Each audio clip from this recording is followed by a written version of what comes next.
Hello viewers, स्वागत है आप सभी के बेस्ट मूवीज फॉर यू पे। आज मैं एक्सप्लेन करूंगा द रेचेट। ये एक अमेरिकन सुपरनेशनल हॉरर थ्रिलर मूवी है जो रिलीज हुआ था 2019 में। इस मूवी की IMDb रेटिंग है 5.8 आउट ऑफ 10 और रॉटेन टोमेटोज पे इसे मिले हैं 74%। So now without any further delay, let's start the video. Movie की शुरुआत एक फ्लैशबैक से होता है जहां हमें 1985 की एक इंसिडेंट को दिखाया जाता है जहां मेगन नाम की एक लड़की मिस्टर गैम्बल के घर उनकी छोटी बच्ची एशली की बेबीसिट करने आती है। घर के अंदर जब मेगन जाती है तो उसे बेसमेंट से कुछ आवाजें सुनाई देती है और फिर वो बेसमेंट के अंदर चली जाती है।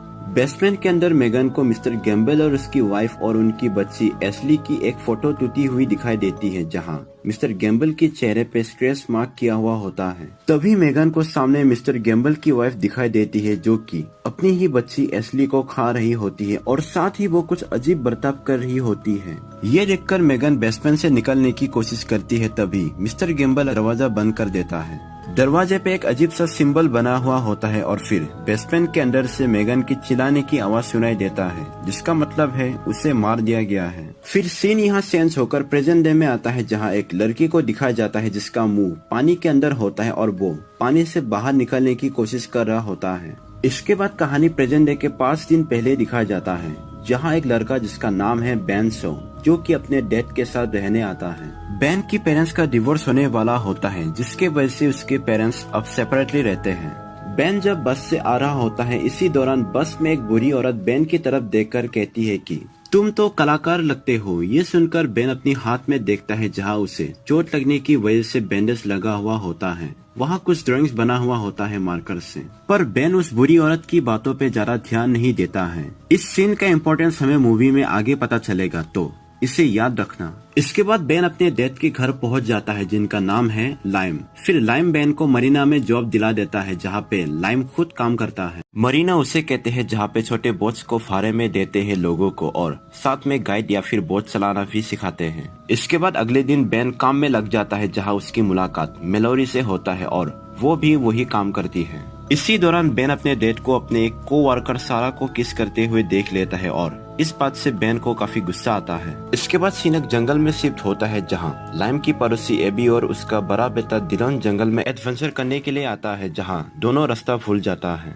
इसी दौरान डिलॉन फोटो खींचने के लिए एक पेड़ के पास जाता है और उस पेड़ में वही निशान बना हुआ होता है जो कि मूवी की स्टार्टिंग में मिस्टर गैम्बल की बेसमेंट के दरवाजे पे बना हुआ था। फिर जंगल में फोटो खींचते वक्त डिलॉन को एक पेड़ के नीचे से उसकी मोम की आवाज सुनाई देता है जो कि उसे बुला रही होती है, पर इससे पहले डिलॉन पेड़ के पास जाता उसकी मोम आ जाती है। इसके बाद एबी को जंगल से निकलने का रास्ता मिल जाता है और फिर दोनों घर आते हैं और साथ में एबी अपनी कार में एक मरा हुआ हिरन भी ले आता है। एबी की हस्बैंड ताई के पूछने पर एबी बताती है कि ये हिरन उनकी कार से टकरा गया था। फिर एबी हिरन को काटने लगती है हिरन का गोश्त खाने के लिए, पर उसे ठीक से काटना नहीं आता था तो काटते वक्त हिरन की सारी अंतड़ियां बाहर निकल आता है जिससे उसे काफी गंदी लगती है और वो हिरन को वैसे ही कार पे छोड़ देती है। फिर रात को हिरन की पेट से एक अजीब सा क्रेचर बाहर निकल आता है जो कि दिखने में थोड़ा इंसान और थोड़ा जानवर जैसा होता है। इसके बाद बेन जब सो रहा होता है तो उसे छत पे किसी के चलने की आवाज सुनाई देता है और वो चेक करने के लिए बाहर आकर देखने लगता है। बाहर उसे कुछ आवाजें सुनाई देता है। फिर वो एबी के घर की तरफ जाता है चेक करने के लिए जहाँ उसकी नजर एबी की घर की बेसमेंट की दीवार की तरफ जाता है जो कि टूटा हुआ होता है। तभी उसके पीछे वो अजीब सा क्रेचर आ जाता है, पर इससे पहले बेन उसे देख पाता ताई बाहर का लाइट्स ऑन कर देता है और फिर बेन को अपने घर जाने को कहता है। फिर अगले दिन जब बेन और लाइम काम पे जाने वाला होता है तभी बेन डिलॉन को देखता है जो कि अपनी घर का टूटा हुआ बेसमेंट के अंदर अपना बॉल ढूंढ रहा होता है। ये देखकर बेन डिलॉन को बेसमेंट से दूर रहने को कहता है ये कहकर कि वहाँ खतरा है। फिर इसके बाद बेन अपने डैड से सारा के बारे में पूछता है और ये भी कहता है कि वो सारा से मिलना चाहता है। तो लाइम कहता है कि आज रात को मिल लेना। इसके बाद ये दोनों अपने काम पे चले जाते हैं। फिर दूसरी तरफ एबी को दिखाता है जो कि अपनी दूसरी बच्चे को लेकर घर से बाहर निकलती है तभी उसकी बच्चे के हाथ से एक खिलौना उनके घर के बेसमेंट के पास गिरता है। जब एबी खिलौना को उठाती है तो वो देखती है कि वहाँ के कुछ पौधे और फूल मुरझा गया है और साथ ही उसे बेसमेंट से कुछ आवाजें सुनाई देती है। इसके बाद सीन मरीना में आता है जहाँ डिलॉन भी मरीना में आया हुआ होता है बोट चलाना सीखने के लिए। बेन डिलोन को देखकर उसके पास जाता है और उससे कुछ कैंडीज का लालच देकर बदले में वो उसे ये कहता है कि अगर उससे घर के बाहर कुछ भी अजीब दिखाई देता है तो वो आकर उससे कहे। इसके बाद लायम बेन को स्टोर जाकर डिनर के लिए कुछ सामान लाने को कहता है। बेन स्टोर जाता है तभी वहाँ पे मेलोरी अपने कुछ दोस्तों के साथ पार्टी के लिए कुछ सामान खरीदने के लिए आती है, जहाँ वो बेन को भी इन्वाइट करती है, पर बेन पहले मना करता है, पर बाद में वो भी उनके साथ जाता है। पार्टी में बेन काफी ड्रिंक करता है और फिर वहाँ एक लड़की बेन को सीड्यूस करती है और फिर उसे पूल में ले आती है। फिर पूल के अंदर वो लड़की बेन के सारे कपड़े निकाल लेती है और फिर वो कहती है कि उसके दोस्तों ने उसे डेयर दिया था बेन की कपड़े उतरवाने के लिए, और बेचारा बेन कुछ और ही सोच रहा था। इस चीज से बेन का काफी मजाक बन जाता है सबके सामने। फिर दूसरी तरफ एबी के घर में दिखाया जाता है रात के वक्त एबी और उसकी पति ताई सो रहा होता है। तभी डिलोन उनके कमरे में आता है और उनके साथ सो जाता है क्योंकि उसे अकेले सोने में डर लग रहा था। तभी एबी की नजर पास में रखे मॉनिटर पे जाता है, जिससे वो अपने छोटे बेटे के ऊपर नजर रखती है, पर मॉनिटर पे वो देखती है कि उसका छोटा बेटा क्रिप पे नहीं था। क्रिप यानी बेबीज की बेड। ये देखकर एबी अपने बच्चे के कमरे में जाती है, पर बेड पे उसकी बच्ची नहीं होती है, पर क्रिप पे एक काला कपड़ा पड़ा हुआ होता है, जिसे हटाने पर एबी देखती है कि वहाँ कुछ लकड़ियाँ रखा हुआ है, पर इससे पहले वो कुछ समझ पाती नीचे से 2 हाथ आकर उसे खींच कर ले जाता है। तभी दूसरी तरफ बेन घर वापस आता है, तभी वो एबी को देखता है जो कि अपनी छोटी बच्ची को लेकर पास के जंगल की तरफ जा रही होती है। इससे पहले बेन एबी का पीछा करता बेन की डैड वहाँ पहुँच जाता है, जो कि बेन को ढूंढने गया था बेन के देर रात तक घर न आने की वजह से। इसके बाद बेन और उसके डैड के बीच बहस हो जाता है क्योंकि बेन ने बहुत पी रखा था और उनके घर पे सारा भी आई हुई थी, जिससे देखकर बेन गुस्से में उसे भी उल्टा सीधा सुना देता है। फिर सारा वहाँ से चली जाती है। फिर इसके अगली सुबह एबी के घर में दिखा जाता है, जहाँ डिलोन टीवी देख रहा होता है और उसके पीछे अचानक एबी आकर खड़ी हो जाती है और वो डिलोन को देखती रहती है बिना कोई बॉडी मूवमेंट किए, जैसे कि वो पोजेस हो। फिर एबी की पति ताई अपने काम पे चले जाता है, पर वो एबी की हरकतों पे ज्यादा ध्यान नहीं देता है। फिर थोड़ी देर बाद एबी शावर लेती है क्योंकि उसकी बॉडी काफी गंदी हो रखी थी और उसके शरीर पे खून भी लगा हुआ था। फिर जब डिलोन अपनी मोम के पास जाता है तो उसकी मोम एबी खिड़की के पास नेकेड खड़ी रहती है। फिर डिलोन की आवाज सुनकर एबी डरावनी तरीके से उसकी तरफ देखती है और फिर वो दौड़कर कमरे में चली जाती है। ये देखकर डिलोन काफी डर जाता है। इसके बाद सीन मरीना में दिखाता है, जहाँ अब अंधेरा हो चुका था और घर लौटने का वक्त था, पर बेन की डेथ का कुछ काम बाकी था, तो बेन सारा के साथ सारा की गाड़ी में घर आता है। आते वक्त बेन और सारा के बीच अच्छी दोस्ती हो जाता है। इसके बाद जब बेन घर आता है तो ऊपर का कमरे की लाइट्स ऑन होता है। ये देखकर उसे लगता है कि कोई चोर घुसा है, पर कमरे के अंदर देखने पर अंदर डिलोन होता है। वो भी काफी डरा हुआ। तभी एबी डिलोन को आवाज लगाकर बेन के घर के बाहर आती है, तो डिलोन बेन को मना करता है एबी को घर के अंदर घुसने से। फिर बेन दरवाजे के पास जाता है और डिलोन उसके घर पे ना होने की बात करता है, पर इस बात पे एबी अजीब रिएक्ट करती है, मानो उसे पता है कि डिलोन वही है। और फिर एबी अंदर आने की कोशिश करती है और बेन को धमकी भी देती है कि वो बेन का दूसरा हाथ भी तोड़ देगा अगर उसे अंदर नहीं आने दिया। पर तभी ताई आ जाता है डिलोन को पुकारते हुए, तो डिलोन बेन की घर से निकल आता है और अपने डेड के पास चले जाता है। इसके बाद ताई डिलोन को बिस्तर पे सुलाता है, तो डिलोन अपने डेड को कहता है कि मॉम काफी अजीब बिहेव कर रही है, पर ताई उसकी बात पे ज्यादा ध्यान नहीं देता है। इसके बाद रात को एबी ताई के साथ इंटीमेट होती है और उसी समय उसकी पीठ पे एक अजीब सी हलचल होता है, मानो उसकी बॉडी के अंदर कुछ है जो कि हिल रहा है। इसके बाद अगले दिन डिलोन सेलिंग क्लास के लिए मरीना नहीं आता है, जो कि बेन को मेलोरी से पता चलता है, तो उसे कुछ गड़बड़ लगता है और वो सीधा एबी के घर जाता है। दरवाजा ताई खोलता है तो बेन ताई को डिलोन के बारे में पूछता है कि आज डिलोन मरीना में सेलिंग क्लास के लिए क्यों नहीं आया। इस बात पे ताई अजीब रिएक्शन देता है और पूछता है कि कौन डिलोन, और वो ये भी मानने से इनकार करता है कि उसका कोई बेटा भी है। इस बात से बेन काफी शॉक हो जाता है और उसे कुछ समझ नहीं आता है। तभी बेन की नजर नीचे फ्लोर पे जाता है, जहाँ पे फिर से वही सिंबल बना हुआ होता है। इसके बाद बेन इस सिंबल की फोटो लेता है और नेट पे सर्च करता है इसके बारे में पता करने के लिए, तो उसे डिटेल्स मिल जाता है और इस सिंबल का लिंक एक विच से होता है जिसे डार्क मदर कहते हैं, जो कि पैरों की जड़ और पत्थरों से पैदा होता है। और ये विच जाना जाता है लोगों को पोजेस करने के लिए और उन लोगों को खाने के लिए जिन्हें लोग भूल जाते हैं। इसके बाद बेन मेलोरी को अपने घर बुला लेता है और उसे सब कुछ बता देता है, पर मेलोरी उसकी बातों पे यकीन नहीं करती है। तभी बेन खिड़की से बाहर देखता है तो उसे एबी दिखाई देता है जो कि तय खाने से बाहर निकलती है एक पॉलिथीन लेकर, और फिर बेन मेलोरी को भी देखने को कहता है। मेलोरी मजाक में कहती है कि क्या लगता है कि वहाँ तय खाने के अंदर कितने मरे हुए बच्चे होंगे। फिर मेलोरी वापस मरीना के लिए निकल जाती है, पर जाने से पहले मजाक में एबी के घर के डोर पे एक मैसेज छोड़ देती है जहाँ वो लिखती है कि हमें पता है कि तुम्हारे तय खाने में क्या है। मेलोरी की हरकत को देखकर बेन को काफी गुस्सा आता है। फिर बेन की नजर एबी की घर के ऊपर जाता है तो एबी ऊपर से बेन को ही सीधा देख रही होती है। फिर बेन जल्दी से खिड़की से हट जाता है। इसके बाद ताई को मेलोरी की मैसेज मिलता है और वो तय खाने में चेक करने जाता है, पर तभी एबी ताई को बुलाती है और उसकी कान में कुछ स्पेल करती है जिससे ताई की कानों से खून निकलने लगता है। फिर अगले सीन में मरीना के ऑफिस में दिखाया जाता है जहां सारा अपनी काम खत्म करके निकल रही होती है। तभी वहां उसके पीछे एबी होती है जिसे वो देख नहीं पाती। इसके बाद सारा वहां से चली जाती है और फिर वहां मेलोरी आकर ऑफिस बंद करके चली जाती है। तभी ऑफिस के अंदर लगे मरीना के वर्कर्स और कुछ बच्चों की फोटोज की बोर्ड में दिखाया जाता है जहां से एक फोटो गायब था। फिर रात को बेन एबी की घर की डस्टबिन में चेक करने जाता है जहां पर उससे एबी की छोटे बेटे का खिलौना और एक फोटो मिलता है। फिर अगली सुबह एबी को दिखाता है जो कि शावर ले रही होती है और यहाँ ये देखने को मिलता है कि उसकी स्किन धीरे धीरे से सड़ रही है। दूसरी तरफ बेन एबी की घर के ऊपर नजर रख रहा होता है। तभी वो देखता है कि एबी तय खाने से बाहर निकल कर आती है और तय खाने को लॉक कर देती है। फिर मौका देखकर बेन उस तय खाने का लॉक तोड़कर अंदर घुस जाता है जहां उसे एबी द्वारा लगाया गया उसी हिरन का खोपड़ी दिखाई देता है और साथ में एबी, ताई, डिलोन और उसके छोटे भाई का फैमिली फोटो होता है जहां ताई के चेहरे पे वैसा ही क्रॉस किया हुआ होता है जैसे कि मूवी की स्टार्टिंग में दिखा था। पर तभी बेन को एक और फोटो मिलता है जो कि मेलोरी और उसकी छोटी बहन लिली और उसकी एक दोस्त का होता है और ये वही फोटो है जो कि मरीना की ऑफिस से गायब था। ये देखकर बेन तुरंत मरीना पहुंचता है और लिली को ढूंढने लगता है। तभी बेन को लिली दिखाई देता है जो कि अपनी दोस्त के साथ जंगल की तरफ जा रही होती है। बेन उन्हें रोकने जाता है पर तभी एक लड़का आकर बेन को मारने लगता है क्योंकि बेन ने उसकी बोट पे कचरा डाल दिया था बदला लेने के लिए, क्योंकि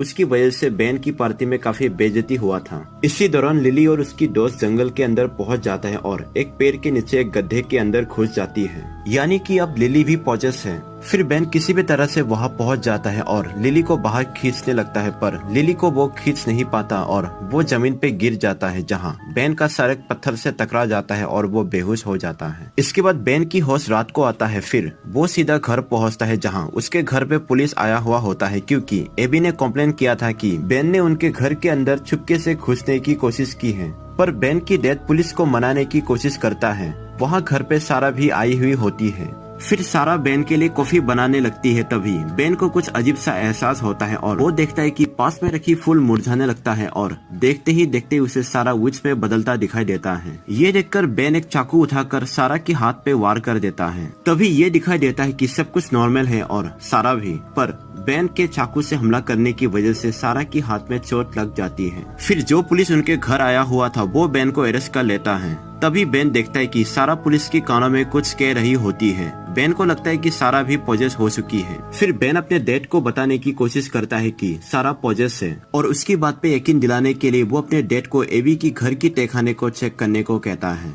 इसके बाद पुलिस बेन को ले जाता है। फिर लाइम पुलिस स्टेशन जाने के लिए निकलता है तो सारा लाइम को रोकने की कोशिश करती है, जिसके लिए वो लाइम को उसके साथ एक ड्रिंक लेने के लिए मनाती है और साथ में लाइम को सीड्यूस भी करने लगती है। पर लाइम नहीं रुकता और वो पुलिस स्टेशन जाने के लिए निकल आता है। तभी लाइम को बेन की बात याद आता है और वो एबी की घर का तहखाना चेक करने जाता है। फिर दूसरी तरफ बेन को दिखाता है जहां उसकी नजर पुलिस वाले के चेहरे पे जाता है, जहां उसे पुलिस वाले की कान से खून बहता दिखाई देता है और वो समझ जाता है कि कुछ गड़बड़ होने वाला है। तभी वो पुलिस कार को पुलिस स्टेशन की जगह बीच पे ले जाता है और फिर बेन को समुद्र की पानी में डुबोकर मारने की कोशिश करता है और ये वही सीन है जो कि मूवी की स्टार्टिंग में दिखाया था, यानी कि अब से कहानी प्रेजेंट में चल रहा है। खैर, अब इसके बाद बेन की सांस रुकने ही वाला होता है कि तभी वहाँ एक कुत्ता आकर पुलिस वाले को काटने लगता है, जिससे बेन बच जाता है। पर फिर वो पुलिस उस कुत्ते को गोली मार देता है और फिर बेन की तरफ गन पॉइंट करता है। बेन काफी रिक्वेस्ट करता है उस पुलिस वाले से कि उसे ना मारे और उस पुलिस के एक्सप्रेशन से भी पता चलता है कि वो ये सब करना नहीं चाहता है, पर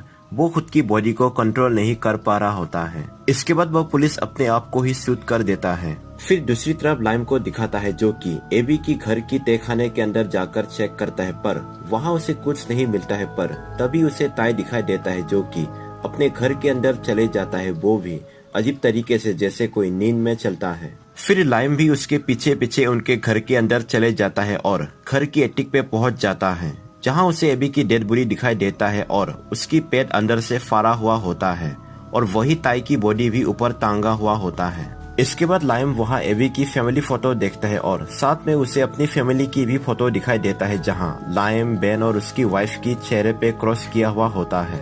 तभी पीछे से एक इंसान आता है जो कि वही हिरन की खोपड़ी पहना हुआ होता है और वो लाइम को पीछे से चाकू मार देता है। तभी लाइम के हाथ से उसका लैम्प नीचे गिर जाता है और वहाँ धीरे धीरे आग लगने लगता है। इसके बाद लाइम किसी भी तरह से एक लाठी उठाकर उस इंसान की मुंह पर मारता है, जिससे हिरन का खोपड़ी नीचे गिर जाता है। और ये कोई और नहीं बल्कि सारा होती है, यानी कि बेन बिल्कुल सही था और अब विच सारा की बॉडी के अंदर घुस चुका है। इसके बाद सारा की बॉडी के अंदर काफी अजीब सा हलचल होता है और फिर वो लाइम को मारने की कोशिश करती है, पर तभी वहाँ बेन आकर सारा को गोली मार देता है और लाइम को लेकर बाहर चले जाता है। इसके बाद सारा मर जाती है और फिर वो विच सारा के अंदर से बाहर निकल आती है। अब यहाँ पे खुलता है एक बड़ा राज। जैसे ही एबी की घर की एटिक में आग लग जाता है तो वहाँ रखे फोटोज जल जाता है और यहाँ लाइम की फैमिली फोटो भी दिखाई देता है, जहाँ फोटोज में एक और लड़का होता है और ये कोई और नहीं बल्कि लाइम का छोटा बेटा और बेन का छोटा भाई नाथान है। जैसे ही आग से फोटो जल जाता है, बेन को अपने छोटे भाई नाथान के बारे में याद आने लगता है। फिर बेन अपने बैंडेज लगा हुआ हाथ पे देखता है, जहाँ ड्राइंग्स बना हुआ था और ये सब उसके छोटे भाई ने ही बनाया था। अगर आपको मूवी की स्टार्टिंग के बस सीन याद है तो जहाँ एक बुरी औरत कुछ कह रही थी बेन की तरफ देखकर, वो दरअसल बेन को नहीं बल्कि नाथान को कह रही थी। इसके बाद बेन को अपने हाथ के बैंडेज पे नाथान लिखा हुआ दिखाई देता है, जिससे उसे अपने भाई का नाम याद आता है। ये देखकर बेन को याद आता है कि नाथान अभी भी कमरे में है, तो वो ऊपर अपने घर के कमरे में जाता है, पर वहाँ नाथान नहीं होता है और कमरे की एक खिड़की का कांच टूटा हुआ होता है जो कि जंगल की तरफ इशारा कर रहा था। इसके बाद बेन स्टोर रूम जाकर कुछ सामान लेता है, जैसे रस्सी, नमक, लाइटर और पेट्रोल। तभी वहाँ मेलोरी भी पहुँच जाती है, क्योंकि वो भी भूल चुकी थी अपनी बहन लिली के बारे में, पर अब फोटोज के जलने के बाद अब उसे भी सब याद आ गई है। इसके बाद दोनों जंगल में उस पेड़ के पास जाता है जहाँ मेलोरी की बहन लिली गायब हुई थी। फिर बेन उस पेड़ के बाहर पेट्रोल छिड़क देता है। इसके बाद बेन मेलोरी को कहता है कि वो उस सुरंग के अंदर जा रहा है लिली और अपने भाई नाथान को लाने के लिए, और अगर 10 मिनट में वो बाहर नहीं आया तो आग लगा देना और तब तक उस पेड़ की चारों तरफ नमक का एक घेरा बना देने को कहता है। इसके बाद बेन अंदर सुरंग में घुस जाता है, जहां उसे नाथान मिल जाता है और फिर वो नाथान को बाहर निकल जाने को कहता है। फिर वो लिली को ढूंढने लगता है, जहां उसे वो विच दिखाई देता है जो कि एक बच्चे को खा रही होती है। फिर विच बेन को देखकर अंदर चले जाता है। इसके बाद बेन को लिली की आवाज सुनाई देता है और वो आवाज का पीछा करके लिली तक पहुंच जाता है, पर तभी वो विच आकर बेन पर हमला कर देता है।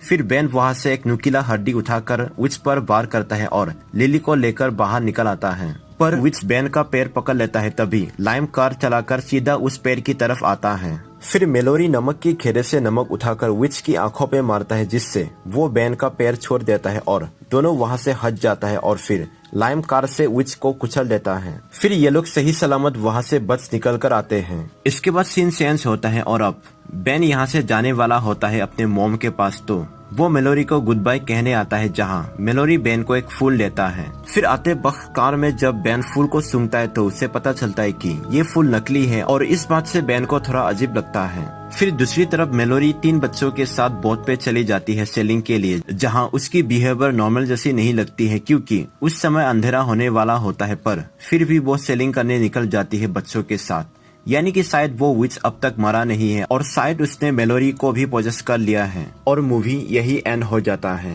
तो अब बात करते हैं मूवी की डाउट्स के बारे में। पहला सवाल ये कि ये विच आखिर है क्या? तो एक तरीके से ये विच इंसान की शरीर के बिना जिंदा नहीं रह सकता है। अपने आप को जिंदा रखने के लिए ये शरीर बदलता रहता है। जैसे कि पहले उसने उस हिरन की शरीर को लिया, जिस वजह से वो थोड़ा जानवर जैसा भी दिख रहा था, फिर एबी की शरीर को लिया, फिर सारा की, और जब से एबी स्ट्रेंज बिहेव करना शुरू करती है वो एबी थी ही नहीं बल्कि वो विच थी।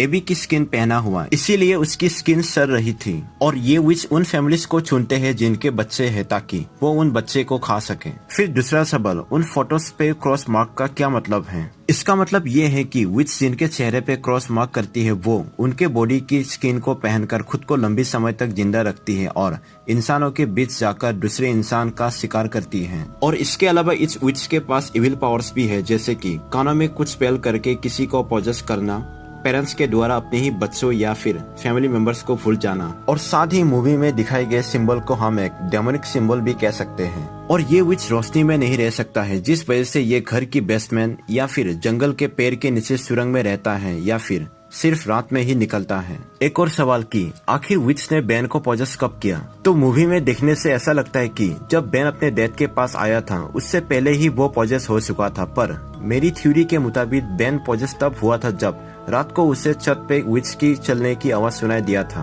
क्योंकि उसी सीन में वो विच बिल्कुल उसके पास आ गया था। बस मूवी में बेन अपने छोटे भाई को भूलने की सस्पेंस को रखने के लिए मूवी में ऐसा दिखाया गया होगा। या फिर मेरे एक और थ्योरी के मुताबिक मूवी की कुछ सीन में एक अनजान इंसान को दिखाया गया है जो कि मरीना के किनारे बैठकर फिशिंग करता हुआ दिखाया गया है, जिसका चेहरा कभी नहीं दिखाया है। शायद ये इंसान वो विच ही था और उसी ने शायद सारा, लिली और मेलोरी को पॉजेस किया था। और जब भी वो विच आसपास होती थी तब फुल मुरझा गया था, जैसे कि मूवी में दिखाया गया है। और स्टार्टिंग से ही नाथन के बारे में सबको पता था सिवाय बेन के। और आखिरी सवाल, मेलोरी और लिली की फोटो को किसने चुरा कर बेसमेंट में रखा था? तो इसका जवाब है एबी, क्योंकि उस सीन में वो सारा के पीछे दिखाई देती है और फिर वो विच एबी की बॉडी से निकलकर बाद में सारा की बॉडी में घुस जाती है। तो ये था द रिचेट मूवी का एक्सप्लेनेशन। उम्मीद करता हूँ कि अब सबको पसंद आया होगा। अगर आपको ये वीडियो पसंद आया है तो इस वीडियो को लाइक, शेयर और चैनल को सब्सक्राइब कीजिए ताकि आपको आगे भी ऐसे ही इंटरेस्टिंग मूवीज की एक्सप्लेनेशन मिलती रहे।